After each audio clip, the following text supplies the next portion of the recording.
Hi, my name is Elizabeth Nath and I'm a PhD student at Massey University in New Zealand. So, coming from a background in psychology, I'm interested in looking at emotion measurement and psychophysiology and how they relate to food liking and food choice. So in my PhD, I looked at how social context influences food liking and food emotion. So we're finding out that consumers' emotional responses to food are actually really good at discriminating between very similar food products and also better than sensory evaluations at predicting subsequent food choice. So the challenge with this is that emotions are highly context dependent, and this means that in the next 5 years it's going to be more and more important to look at how the different environmental contexts change the emotional experience of food. And I think also really important for us to look at individual differences in food evoked emotion. Hi, I am Maite Rionda. I'm a PhD student in food science in the Autonomous University of Madrid. I'm working with byproducts from the coffee and the wine industries, using them as novel ingredients in dairy functional foods. Within my studies, I'm using sensory techniques to know about the hedonic acceptance of these products, but also obtaining information for potential reformulation. I think that in the future it's going to be critical to know about the perception of these kind of foods that include byproducts as novel ingredients. So I think that this will help to develop novel marketing strategies and also to facilitate their marketability. I'm Valerie Ruppert and currently doing my master project at the TU Graz in Austria. I'm investigating the origin of flavor in fruits and subsequently testing possible technological alternatives to enhance product sensory. During my last year in Sweden, I got the opportunity to also gain insights into another way of approaching sensory science, more focused on sensory methodologies. In a future perspective, I think that an important research field would be the further development of the electronic nose. A strong interdisciplinary cooperation between different research fields like chemistry, psychology, biology, computer science, etc. is needed to create a more sophisticated technology. This will lead to a system closer to natural olfactory mechanisms and help better understanding fundamentals in sensory perception. As a result, further progress in various branches like healthcare, quality control, or even environmental issues can be achieved.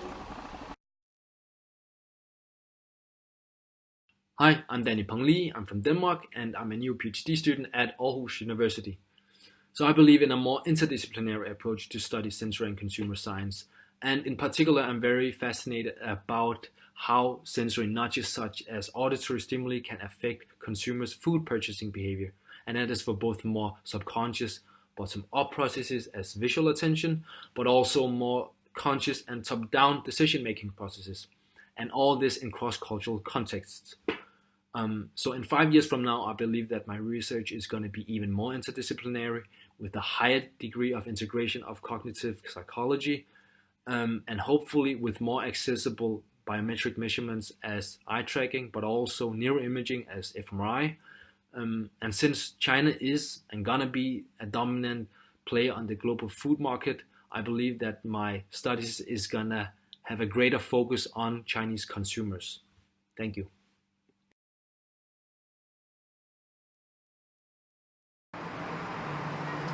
Hi, I am Organelle Mo, a PhD student at the University of Pretoria in South Africa.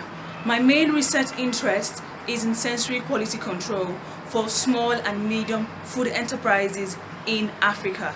These firms are important because, in general, small and medium enterprises account for over 90% of all firms. Time and resource constraints limit the adoption of good sensory practice and sensory quality control by small and medium food enterprises. In the nearest future, there is great potential for sensory quality control to be an important product differentiation tool by food SMEs. To achieve this, we need to understand the limitations and drivers for the adoption of sensory quality control by food SMEs. Sensory scientists also need to partner with psychologists and statisticians to develop a simplified guideline for sensory quality control in food SMEs. Thank you. Hi, my name is Olivia Jones and I'm part of the Global Sensory and Consumer Product Insights team for PepsiCo based in the UK. My main areas of interest currently and for the future are firstly improving ecological validity of consumer tests, be that through written scenarios or immersive environments or virtual reality, to understand when is it beneficial to set context and how does setting context impact the resultant product performance, and therefore is this comparable to historical data where we've tested under more traditional settings. Secondly, around exploring emerging methods which capture temporal insights that can be utilised with both trained panellists and consumers.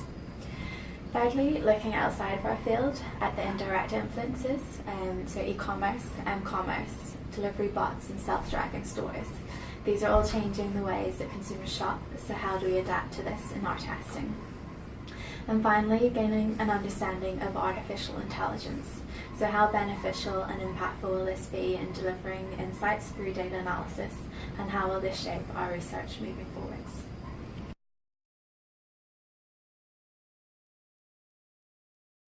My name is LeeAnn Schultz. I am a predoctoral trainee at Roswell Park Comprehensive Cancer Center in the United States. Our research aims to better understand the impact of flavored e-cigarettes on consumers' sensory perceptions and behaviors. Health officials are concerned with the availability of flavored e-cigarettes because they are so appealing to consumers, primarily to the youth and young adult population who may be unaware that these products are addictive and otherwise may have never tried a nicotine product in their lifetime. We know that flavors are associated with a better feel and taste and may mask the harshness or irritation of e-cigarettes that might lead consumers to discontinue use.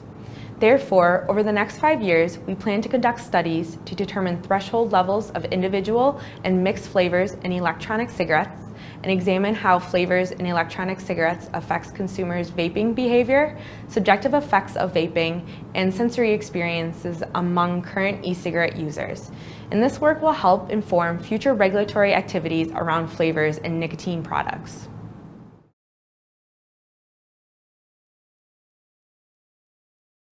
I am Lapo Pierguidi and I am a PhD student at the University of Florence in Italy. My research interest includes the study of the perception and appreciation of alcoholic beverages. In particular, my PhD project aims to characterize consumers and products by the use of explicit and implicit measurements. That includes the investigation of taste responsiveness, personality traits and attitudes, and the interplay between these factors, emotion, context, and sensory properties linked to products. I think that in the future we need to adopt more multidisciplinary approaches in consumer science with the use of methodologies such as text analysis and implicit methods. Also, large-scale studies could be implemented to go deep in the characterization of consumers by looking at individual differences. This could meet the demand of more personalized products and marketing action that could be able to satisfy consumer needs. Hi, I'm Patricia Puerta and I'm currently doing my PhD in Sensory and Consumer Science at the Institute of Agrochemistry and Food Technology, which belongs to the Spanish National Research Council. As part of my PhD project, one of my research interests focuses on studying consumers' response by new techniques applied to develop and improve gluten-free products. So, in line with this approach, I believe that the use of innovating tools and technologies in the coming future will provide wider insights into consumer response. In particular, implementation of techniques as eye tracking involving consumers with specific needs could have a great potential, realizing the difficulties that they experiment in their daily routine. In addition, these and other emerging technologies and immersive tools will be able to recreate increasingly realistic situations of purchase to deeply study consumers' lifestyle and behavior. So I'm looking forward to meeting you at the Pangborn. Well, thank you for this opportunity and see you soon. Bye.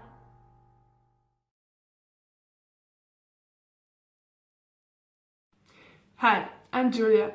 I'm a PhD research fellow of the European Union project EDULIA, and based at the University of Florence in Italy. My research interest is to investigate the role of emotions, personality traits, and sensory sensitivity in children's food preferences. However, I sometimes ask myself the question, how can we conduct a study successfully if children don't even know what an emotion or what umami is? I think we need to teach children these fundamentals. First, how they can taste and perceive food with all the senses, and second, how they can describe how food makes them feel. This is how we create more conscious eaters with the ability to think about the food choices more critically, hence choosing healthier foods. Additionally, this is a way to bridge the worlds of consumer research and real life, so both can benefit from each other.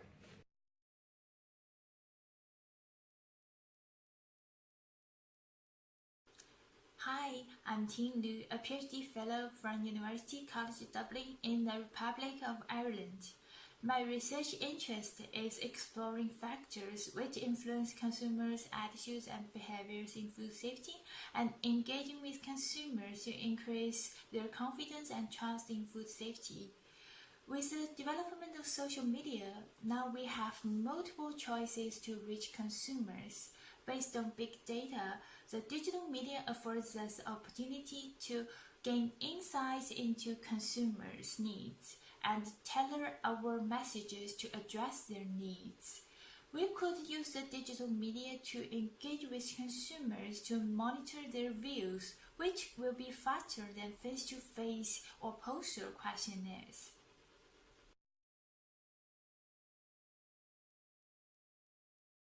My name is Penelope Zubik and I'm a PhD student at the Department of Management at Aarhus University, Denmark.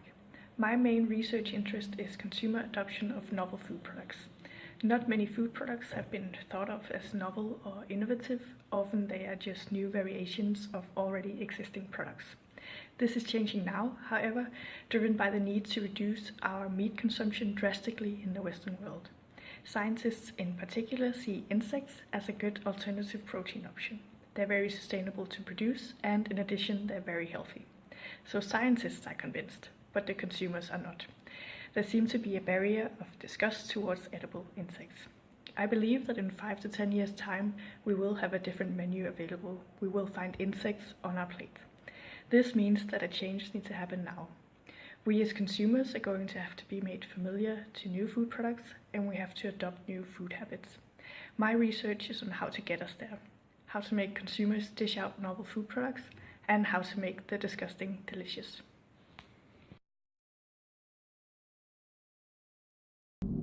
My name is Elizabeth Clark, and I'm a PhD candidate at Virginia Polytechnic Institute and State University.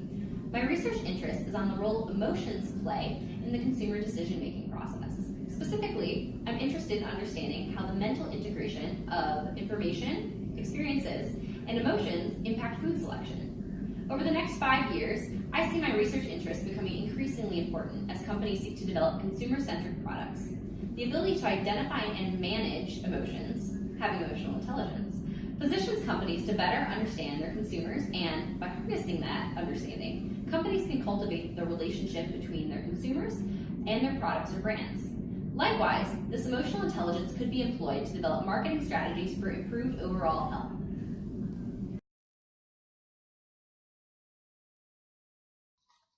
I'm Sandra Larte. I'm a research officer at the University of Queensland in Brisbane, Australia.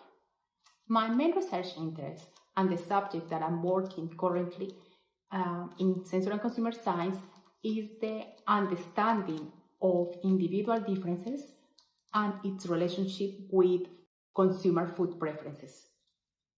Some of the individual differences that we are evaluating is oral physiology variables, and such as tactile acuity, and how I see the future of this area in the next 5 years is the improvement or development of methods to evaluate oral physiology variables such as tactile acuity, saliva, alpha amylase content, evaluation of taste status, which will help to identify easier its relationships with food preferences in consumers.